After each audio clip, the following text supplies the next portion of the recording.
ఈ మధ్య కాలంలో ఏ ప్రధాన దేవాలయానికి వెళ్ళినా అక్కడ తలనీలాలు సమర్పించడం అనేది ఒక ఆచారంగా మారింది. తలనీలాలు సమర్పించడంలో అంతరార్థం ఏమిటి? ఈ విషయానికి పరాశర స్మృతి అనే గ్రంథం మనకు ప్రామాణికమైన సమాధానాన్ని అందిస్తుంది.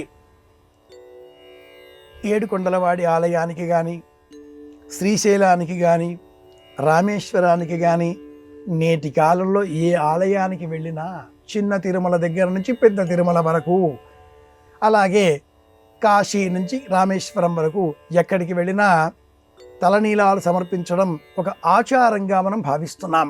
తల్లికి, తండ్రికి, పెద్దలకు పితృకర్మలు చేసే సమయంలో కూడా తలనీలాలు తొలగించిన అనంతరం కర్మాధికారం ఏర్పడుతుంది.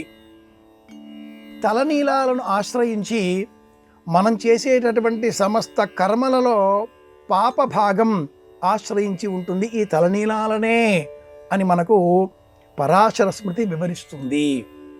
2వ అధ్యాయంలో ఈ ధర్మశ్లోకాలను మనం చూడవచ్చు. అయితే తలనీలాలు తొలగించుకున్న అనంతరం పునీతులం అవుతాం. దేహానికి కేశ సంపద సౌందర్యకారకం అయి ఉన్నది.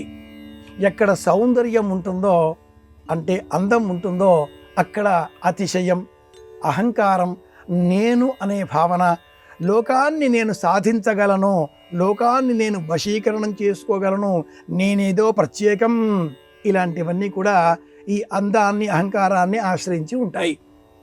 కేశములు తొలగించగానే విరూపం ఏర్పడడంతో నిజజ్ఞానం ఏర్పడి వేదాంత భావన వస్తుంది. అలా వచ్చిన మరుక్షణం దైవీయమైన ఆలోచనలు చోటు చేసుకుని పవిత్ర ఆత్మ కలవారై కర్మాధికారాన్ని పొందుతారు. ఇందుకోసమే గతించిన వారి కర్మలు చేసే సమయంలో కూడా తలనీలాలు ముందుగా తొలగించుకోవడం ఇది శాస్త్ర ప్రమాణం. ఇదే విధంగా దేహంలో ఉండే సమస్త ఇంద్రియాలకు శిరస్సు ప్రధానం. సర్వ అవయవములలో కూడా శిరస్సు ప్రధానమైనది కనుక ఈ శిరస్సును మనం స్వామివారి పాదాల వద్ద ఉంచే భావనలతో కేశ సంపదను స్వామివారికి అందిస్తున్నాం అనేటటువంటి లౌకికార్థాన్ని కూడా అనేకులు చెబుతూ ఉంటారు. ప్రధానమైన అర్థం ఏమిటి అంటే ఈ దేహంలో గతించిన అనంతరం కూడా మృత కణాలు కేశములుగా, నఖములు గోర్లుగా ఇలా పెరుగుతూ ఉంటాయి. మరణించిన అనంతరం కూడా ఈ కణములు బయటకు వచ్చి ఇలా పెరుగుతాయి కనుక వీటి కారకంగా రోగాలు, వ్యాధులు వస్తాయి. ఆ నేపథ్యంలోనే కేశములను, నఖములను అంటే గోర్లను సూర్యోదయం కంటే పూర్వమే లేదా సూర్యోదయం మొదటి జాములో 6 నుంచి 9 ఈ మధ్యలోనే, పైగా తిథి, వారం, నక్షత్రం ఇవన్నీ చూచి క్షౌర కళ్యాణం అన్న పేరిట ప్రాచీనులు ఈ కేశములను తొలగించుకునేటటువంటి వారు.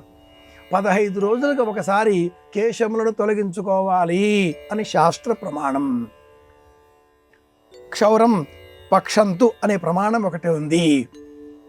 అయితే నేటి కాలంలో ఆలయానికి వెళ్ళాలి, ఒక ముడుపు, ఒక మొక్కుబడి, పుట్టు వెంట్రుకలు చిన్నారి శిశువులకు, బాలబాలికలకు ఒక మొక్కుబడి, ఆలయాలలో వెళ్ళాలి, తల వెంట్రుకలు తొలగించిన ఎడల క్షేమం కలుగుతుంది. ఇలాంటి విశ్వాసాలతో భక్తి మార్గంలో ఏ ఆలయానికి వెళ్ళినా కేశములను సమర్పిస్తున్నారు. ఇక్కడ సమర్పించడం కాదు, తొలగించుకొని స్వామి దర్శనం కోసం శరీరాన్ని సిద్ధం చేయడం, ఇది నిజమైన అర్థం. స్వామి మీ తలనీలాలు ఆశ్రయిస్తాడా? స్వామి మీరిచ్చే డబ్బులు కోరుకుంటాడా? హుండీలో మీరు వేసే కానుకలు చూస్తాడా? మీ మనస్సును చూస్తాడా? ఏ దేవత ఆలయానికి వెళ్ళినా, విజయవాడ క్షేత్రంలో కూడా ఈ తలనీలాల సమర్పణ మనం గమనిస్తున్నాం. ఎక్కడికి పోయినా కూడా సాధారణమైన ఈ విషయంలో అంతరార్థం ఏమిటి, నిజమైన అర్థం ఏమిటి అంటే పాపములను ఆశ్రయించి ఉన్నాయి ఈ కేశములు కనుక కేశములు తొలగించుకొని శిరస్నానం చేసి శుభ్రమైన వస్త్రములు ధరించి దైహికంగా, మానసికంగా పునీతులై దైవ దర్శనాన్ని చెయ్యాలి. ఇది నిజమైన అర్థం, ఇది లక్ష్యం.